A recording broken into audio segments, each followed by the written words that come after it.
It's lambing time.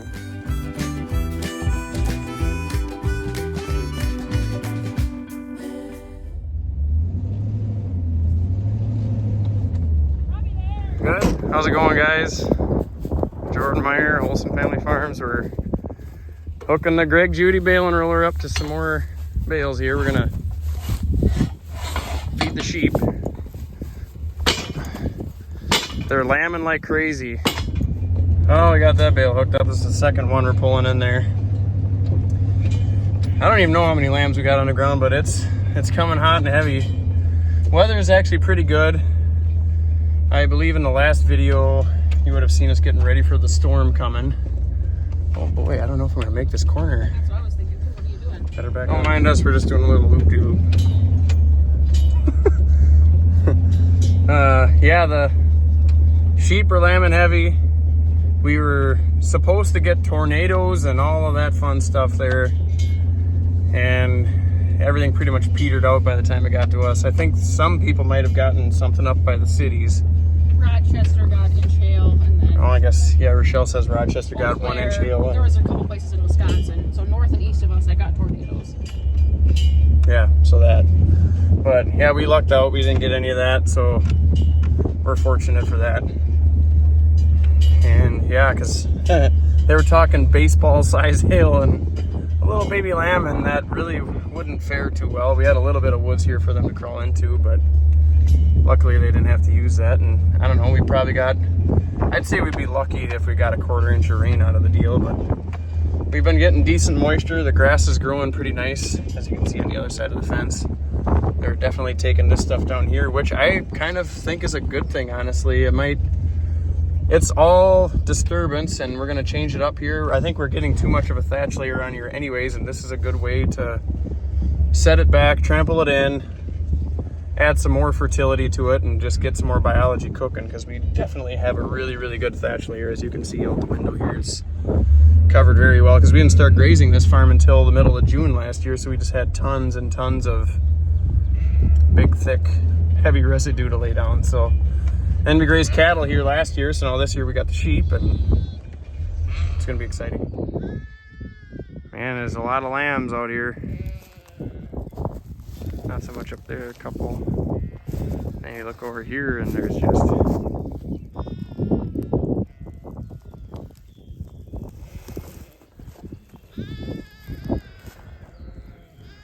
And there's a pile of them over there in the main group.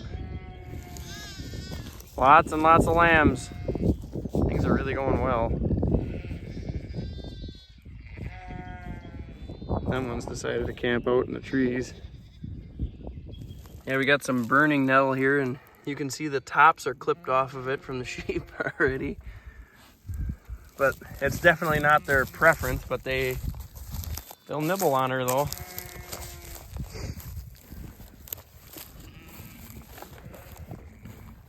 Lambs all over. Beautiful, beautiful.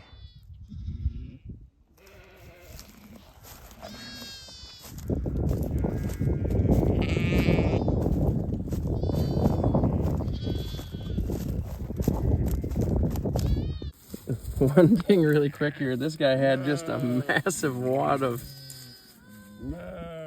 poo on his rear end. I don't think he could get it out very good. Mom's cluster must have been a little bit too rich or something, but he was having some issues, so I pulled that off. Now he should be good to go. That was kind of interesting. Man, and then I can't emphasize enough, having a nice thatch layer for your sheep to be on, or just plain old green grass, you know, if you want to wait later to lamb.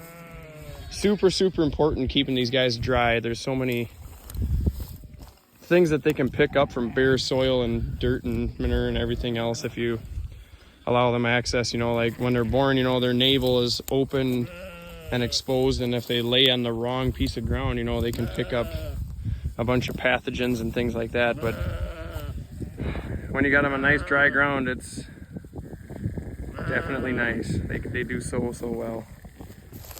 Yeah, looking at the time when we are lambing these guys out, we wanted it started a little early, because these guys will be going to solar sites the beginning of June, and we're gonna have to load up the lambs to go with. Man, that thing's got a massive bag on her. I think she's gonna lamb right now, actually. She's gonna have some milk to feed some lambs, that's for sure. But yeah, it's definitely, we're right on the tail end of being too early, and I don't know, yeah, because you want to have the lambs big enough to be able to go on the trailer and easier to handle and everything too if we're going to be doing that. But I don't know, a lot of me just kind of says that maybe we should just keep them at home too, but we'll see how this year goes and evaluate from there. We haven't done it this way. Last year we bought the sheep and they came on semis, and they were already starting to lamb in the middle of February, the day they showed up, and they were spread out all over the place. But now this year we actually got them all. Time to start lambing here, and it's April 29th or whatever it is, and yeah, so I don't know, I like this a lot better. We're on a nice good thatch layer here, so we're dry. We just got rain last night and you wouldn't even know it. And the lambs all seem to be doing super well. Moms are really good moms. See there, like she wants to go over there and she's calling her lamb to come with, and yeah, they do really well. The mothering ability on these guys is top notch. I wouldn't ask for any more than what they have. They do super well with their lambs. But man, they are really popping them fast. It's unbelievable. They know where to get all nice and cozy and comfy, that's for sure. Pretty cool. No, so that'll be exciting. Boy, that guy blended right in there, didn't he? Nice little brown guy. We got all kinds of different colors, black and white and brown and white and all white and you name it. How are you, little buddy? Huh? What are you, a ewe lamb or? I think I could check. Whoop. Yeah, nice ewe lamb right there. And that's another thing too, we are taking pre-orders on ewe lambs.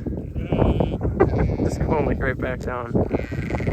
We're taking orders on free lambs, so anybody that's looking to start a flock, add to the flock, reach out and let us know. We're gonna have plenty to go here, kind of later summer, so reach out and get yourself on the list and go from there. But we'll have plenty to go around. So with that, I am gonna cut her off here. I gotta go home and fix a silo unloader for the dairy. The unloader plugs like all the time and you have to climb 80 feet up the silo, and that's never any fun. So, but with that, God bless you all, and we'll see you on the next one.